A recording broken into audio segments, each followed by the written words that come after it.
Welcome to Loaded and Rolling Live with Thomas Wasson. The topic for today is going to be driver recruitment. We're going to be looking at not only the changing strategies for driver recruitment, but how technology is helping folks be able to recruit and recruit better. I mean, we have newer generations of drivers, new types of drivers, and they all have different wants. And so we are looking at ways to help them out. And we'll be talking with the folks from Truckers Network Association about not only some of these strategies, but they had some recent releases as well. They've got an app and some really cool stuff. Let's welcome on Steve Gold. He's the president of Truckers Network Association. And Steve, it's a pleasure to have you on the show. Hey, thanks for having us. Great to be here. So let's dive into the recruitment thing, because right now, if we're looking at driver availability and recruitment, even I think ACT Research had a recent one with for-hire driver conditions. So there are more drivers available to recruit, but that doesn't mean that just because there's more drivers available that you have the right drivers. Tell us a little about the current state of driver recruiting where we're at now. Right. Here at the Truckers Network Association, we have sort of a unique view. Our sister company and the company that started all this was the 160 Driving Academy. And the 160 Driving Academy, if you don't know, is the largest commercial truck driving school in the nation. And that company will seed about 30,000 new drivers into the industry. It did last year. This year will be about 35,000 new drivers. So we have a sort of a different view that there's about 300,000 CDLs handed out for new drivers every year across 50 states. And, that's not stopping. Those numbers aren't going down. So there's definitely more and more drivers getting into the entry-level field and seeding more and more drivers. And certainly, just given the state of the industry, there are a lot of drivers out there. And it's a little bit harder finding jobs. But we have the responsibility for placing all these new drivers into jobs. And so we wanted to find an easier way for them to do it. And we created an innovative piece of technology to do that on the Truckers Network Association. So we actually have 150,000 active drivers on this digital tool that any driver can download and start looking for jobs. And it's sort of like, if you haven't seen dating apps like The Hinge or Tinder, where you can swipe jobs, and we have all kinds of employers, big employers, small employers, advertising for jobs on there. And that advertisement for employers of all sizes looking for jobs, that number hasn't really gone down. So over the last 2 years, I think employers are still looking to our product at least, and as a way to find really well curated drivers. And these are, like I said, 150,000 drivers out there constantly looking for jobs and then finding good jobs. And I mean, that's fascinating, because some folks, when I did some deep dives in recruiting, and I came from US Express, it almost felt like the recruiting department, it was like a wholesale, nonstop, must constantly add drivers through different means, but having it curated with over 150,000 drivers, is that something that, does that help in addition to providing like lead generation as well as more interest? Because one thing I've spoken with recruiters on is that you never really know if they're actually interested. They can look at your stuff and then you like blast them with a text, but just like if they're swiping left or swiping right, it's really hard to just try and not like waste your time trying to find the drivers. Yeah, look, I think there's a lot of applications out there, and we designed this not to be the same way.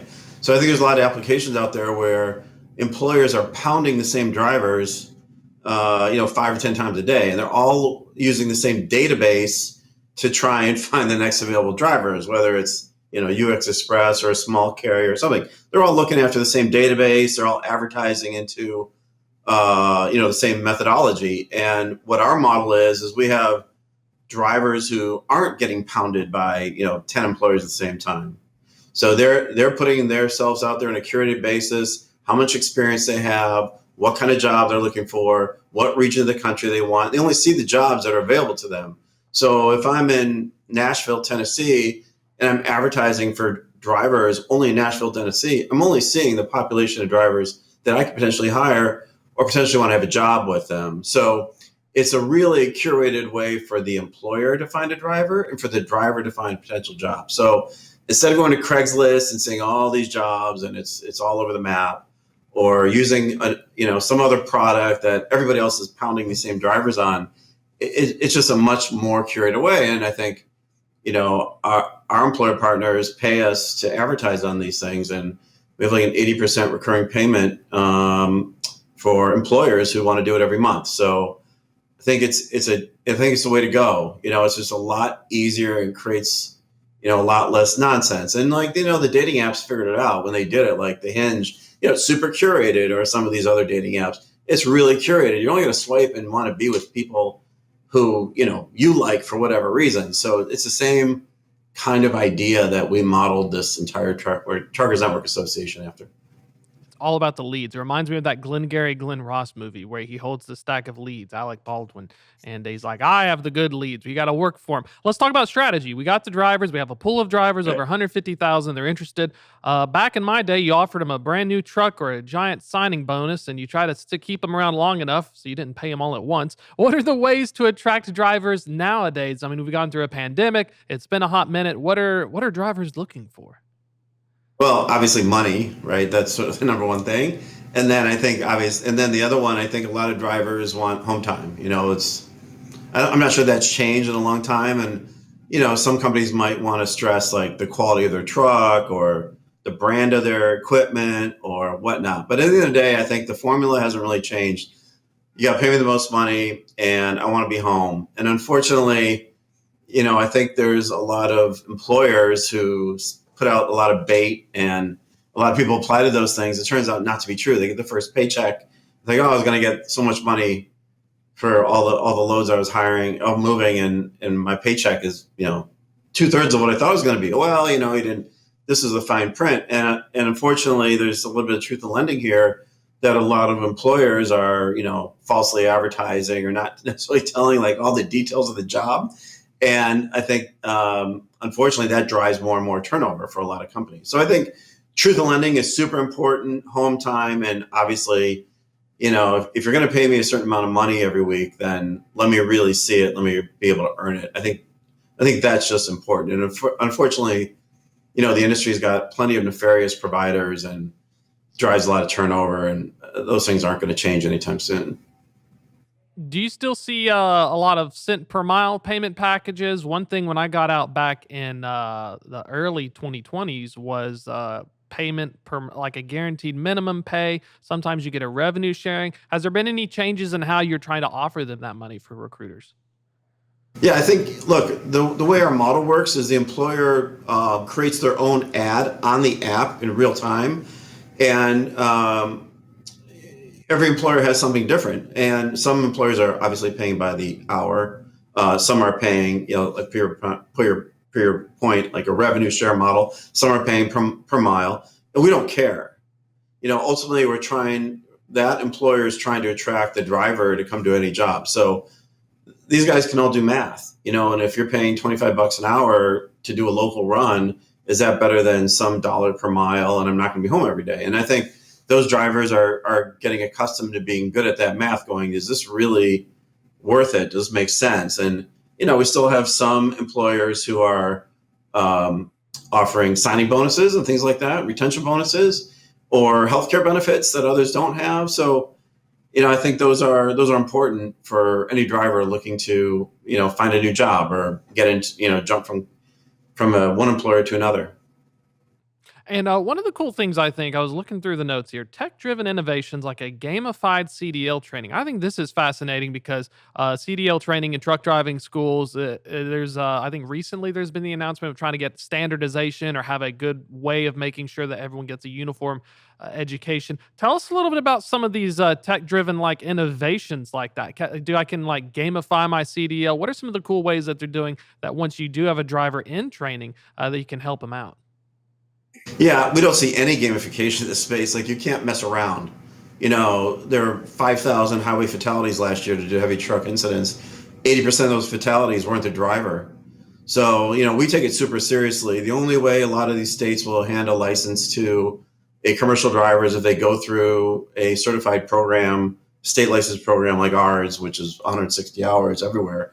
And there's a lot of nefarious players there too, who are just like blowing off the rules, or they don't feel like they have to do that. But ultimately, that driver leaves that job and goes and kills somebody. So, we take it super seriously.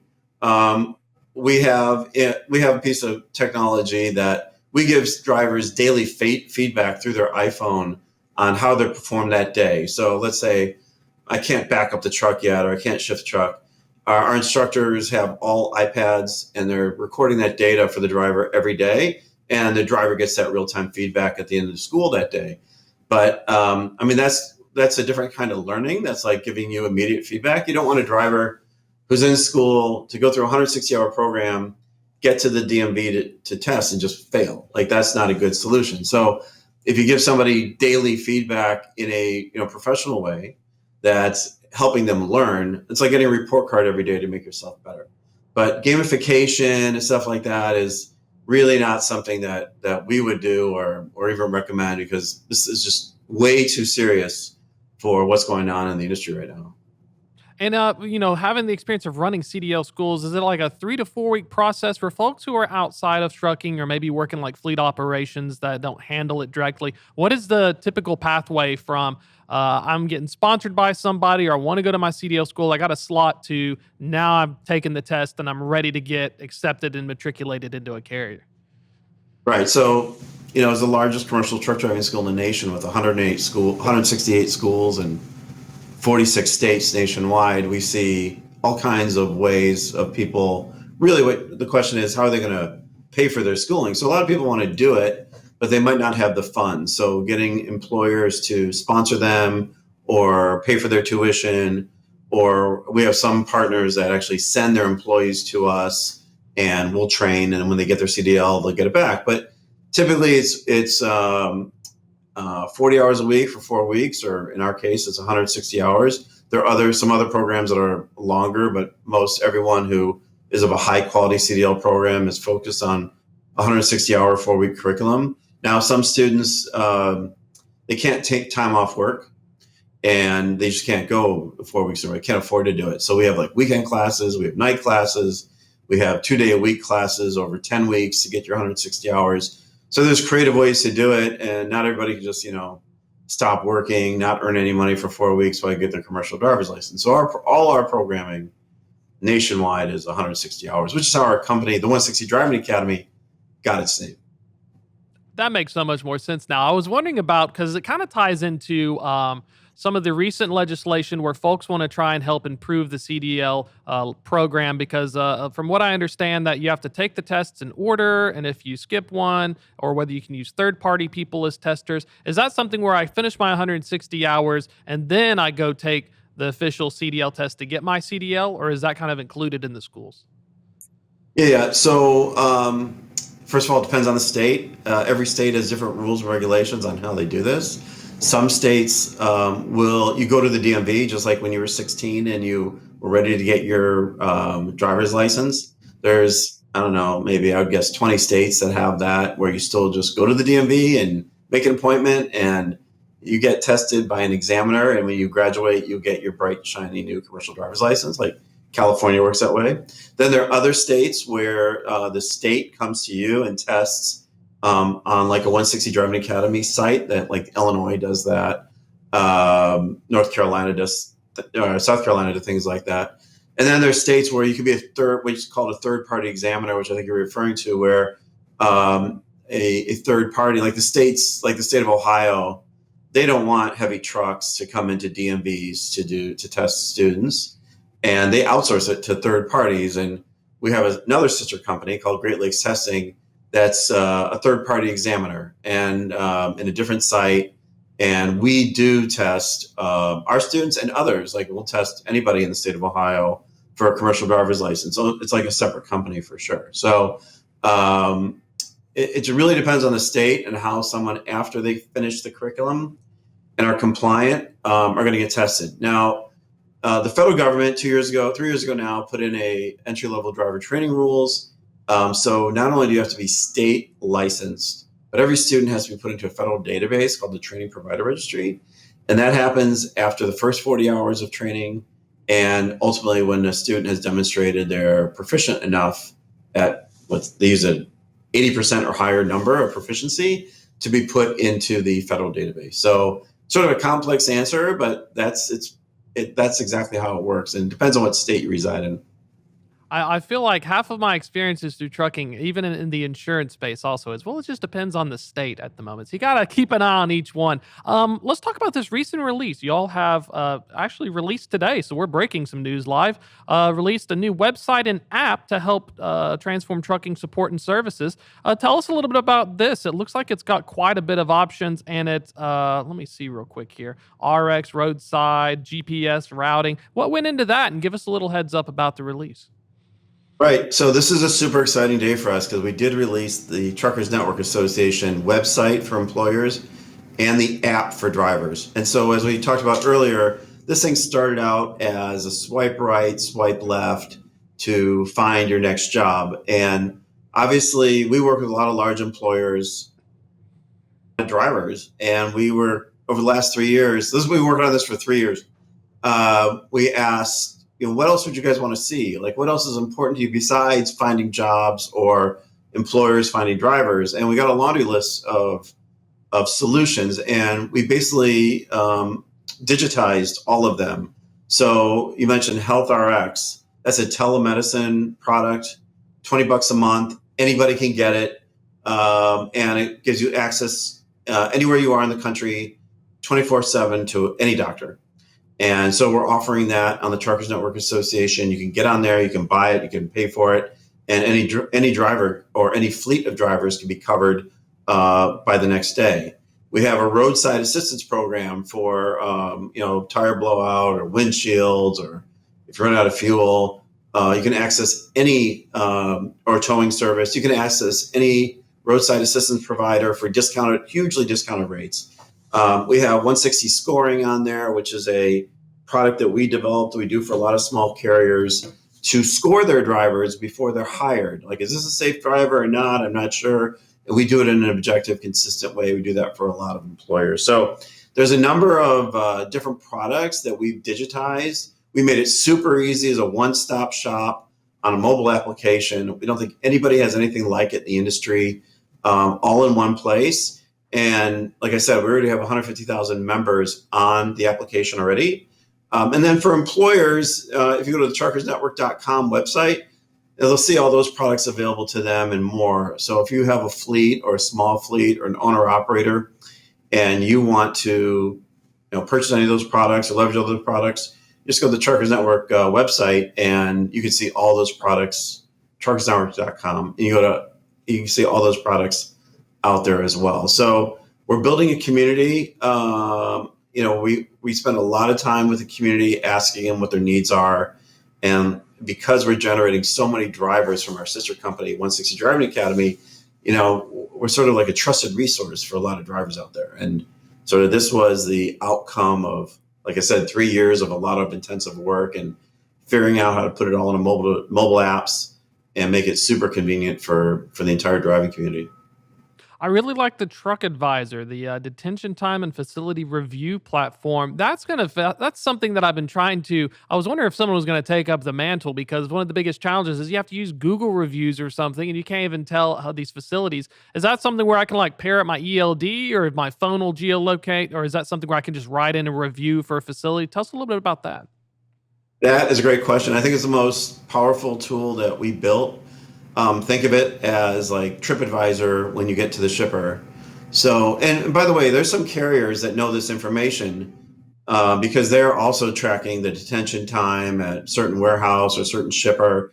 But it's only good if you work with that employer, right? So, if you don't work with that employer or you leave that employer, then the next time you go to, ABC warehouse, do I really have to go there? Because last time I had to wait 15 hours and I didn't go to the bathroom and I didn't get food first. And I have to wait in line, and it's a horrible experience.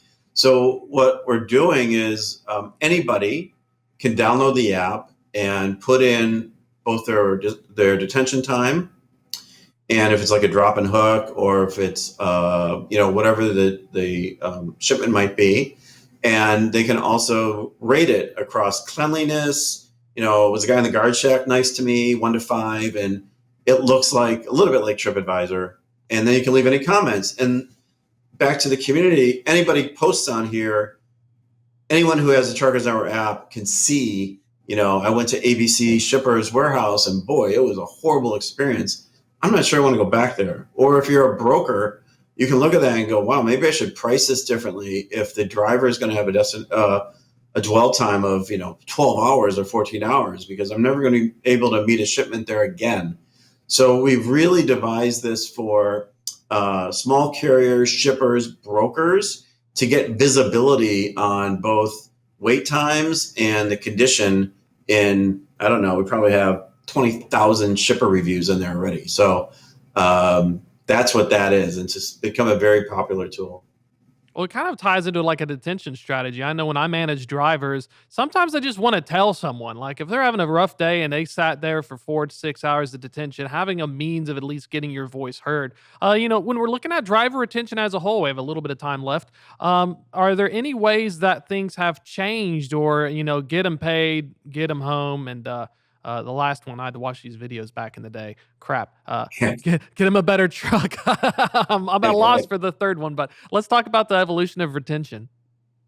Well, before you go there, I just your last point. Like if you're at U.S. Express or you work for a big carrier, you know this data, but U.S. Express and Schneider and Swift and all the biggest carriers together are only 10% of the entire trucking marketplace. So small carriers don't have the visibility if there's a lot of detention time or the individual's got to wait or what's coming. So that's part of the issue we're trying to solve.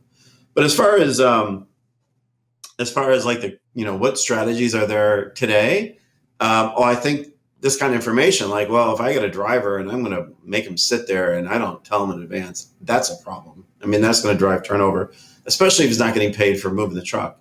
So that's a big one. So it's that kind of insight. Yes, you can talk about ultimately how much they're going to pay and home time and those kinds of things.